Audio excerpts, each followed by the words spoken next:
विंध्य के गौरव शासकीय इंजीनियरिंग महाविद्यालय की 2 ब्रांच को फिर से एनबीए ने एक्रीडिटेशन प्रदान किया है। National board of accreditation NBA ने इस बारे में महाविद्यालय प्रबंधन को सूचना दी।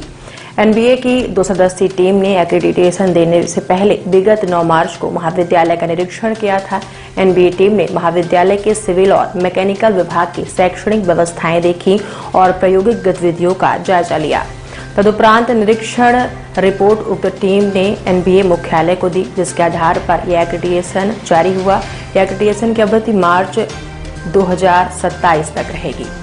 गौरतलब है कि नेशनल बोर्ड ऑफ एक्रीडिटेशन द्वारा सभी सरकारी तकनीकी महाविद्यालय का निरीक्षण किया जाता है। एनबीए की टीम महाविद्यालय की प्रत्येक ब्रांच का निरीक्षण करती है, जिसके बाद नैक की तर्ज में निरीक्षण रिपोर्ट के आधार पर संबंधित महाविद्यालय की प्रत्येक ब्रांच को एनबीए ग्रेड से नवाजा जाता है। इस एनबीए ग्रेड की अवधि 3 वर्ष होती है। जीईसी महाविद्यालय को टायर 2 स्तर के संस्थान के रूप में एनबीए ने ग्रेडिंग दी है। टायर 1 में आईआईटी जैसे संस्थानों को ग्रेडिंग एनबीए करता है। एनबीए ग्रेडिंग मिलने से महाविद्यालय के शिक्षकों कर्मचारियों में प्रसन्नता व्याप्त है। यह ग्रेडिंग मिलने से अब महाविद्यालय के छात्रों की डिग्री को राष्ट्रीय स्तर के संस्थान की दृष्टि से देखा जाएगा।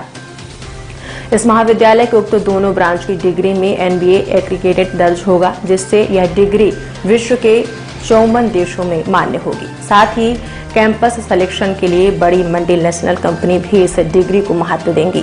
रोजगार की दृष्टि से छात्रों के लिए यह एक्रीडिटेशन काफी महत्वपूर्ण है। वहीं महाविद्यालय को अकादमिक विकास के लिए एआईसीटीई से अतिरिक्त अनुदान भी मिल सकता है। 2 ब्रांचों को एक्रीडिटेशन दिया गया है, क्या पूरा मामला है और क्या? हाँ, ऐसा है कि ये हमको 2021 में पहला एक्रीडिटेशन प्राप्त हुआ था 3 ब्रांच में, सिविल, मैकेनिकल और इलेक्ट्रिकल। इसके बाद फिर 1 साल का एक्सटेंशन हमको मिला, सिविल, मैकेनिकल और इलेक्ट्रिकल का रह गया। वो इसलिए रह गया कि सरकार साहब यहाँ एचओडी हुआ करते थे, वो रिटायर हो गए और उसके बाद शासन ने किसी भी प्रोफेसर की पद स्थापना इलेक्ट्रिकल विभाग में नहीं की। उल्टे 2 फैकल्टी को डेपुटेशन पे भेज दिया यहाँ से अलग अलग जगहों, एक उज्जैन और एक भोपाल। हमारे बहुत लाख प्रयासों के बाद भी प्रोफेसर की पद स्थापना न होने के कारण इलेक्ट्रिकल हमसे छूट गया। उसमें हम मतलब बाकी चीजें सब इंटैक्ट हैं हमारे पास इलेक्ट्रिकल में, केवल एक प्रोफेसर की कमी थी या असिस्टेंट प्रोफेसर की। इसके बाद ये हुआ कि मैकेनिकल और सिविल में कागजी पेपर सबमिट करने के ऊपर हमको 1 साल का एक्सटेंशन और मिला है ना। इसके बाद फिर अभी 9 मार्च को अगले 3 साल के एक्सटेंशन के लिए फिर हमने अप्लाई किया तीनों ब्रांच में। तो इलेक्ट्रिकल में वो नहीं माने, लेकिन हमारी 2 ब्रांच का एक्रीडिटेशन हो गया। ये दूसरा चरण का एक्रीडिटेशन है। अब इसके बाद जो है 9 मार्च को 2 प्रोफेसर की टीम आई थी, जो कि क्रमशः सारी लैब में उन्होंने विजिट किया। उसके बाद सारी व्यवस्थाएं देखी दोनों विभाग की और उसके बाद वो यहाँ से रवाना हुए। वो रिजल्ट उस समय नहीं, कुछ भी हमको नहीं डिस्क्लोज करते।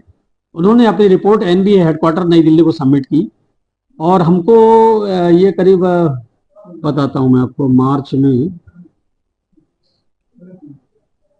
ये करीब समझ लीजिए 27 से 28 मार्च को हमारे पास मेल आया कि आपको एनबीए एक्रीडिटेशन मिलता है 2 ब्रांच में सिविल और मैकेनिकल, और वो अगले 3 सालों के लिए। ये बहुत बड़ी उपलब्धि हमारे लिए है और हमको 30 जून 2027 तक का मिल गया है दोनों ब्रांच में। इलेक्ट्रिकल के लिए हम लोग कोशिश कर रहे हैं और बाकी बची हुई ब्रांचों में भी, क्योंकि कंप्यूटर साइंस में तो कोई फैकल्टी है नहीं, उसमें तो मुश्किल होगा क्योंकि पद स्वीकृत होंगे कैबिनेट से। और इलेक्ट्रॉनिक्स के लिए हम लोग कोशिश कर रहे हैं बराबर कि उनको इस बार हम लोग उनके लिए भी अप्लाई करें, इलेक्ट्रॉनिक्स के लिए भी। इससे फायदा ये होगा कि हमारे सिविल और मैकेनिकल ब्रांच के जो बच्चे हैं उनको डिग्री जो मिलेगी उसमें एनबीए एक्रीडिटेड लिखा रहेगा और इसके बाद जो कहीं भी इंटरव्यू में जाएंगे या उनको मतलब बाकी उससे ब्रांच से प्राथमिकता मिलेगी। जी हाँ, 53 देशों में भी मान्य की जाएगी। हाँ, बिल्कुल। ये 53 देशों में वाशिंगटन अकॉर्ड भारत सरकार ने साइन किया था, जिसके अनुसार जो है ये 54 देशों में ये हमारी डिग्री मान्य होगी बच्चों की बिना किसी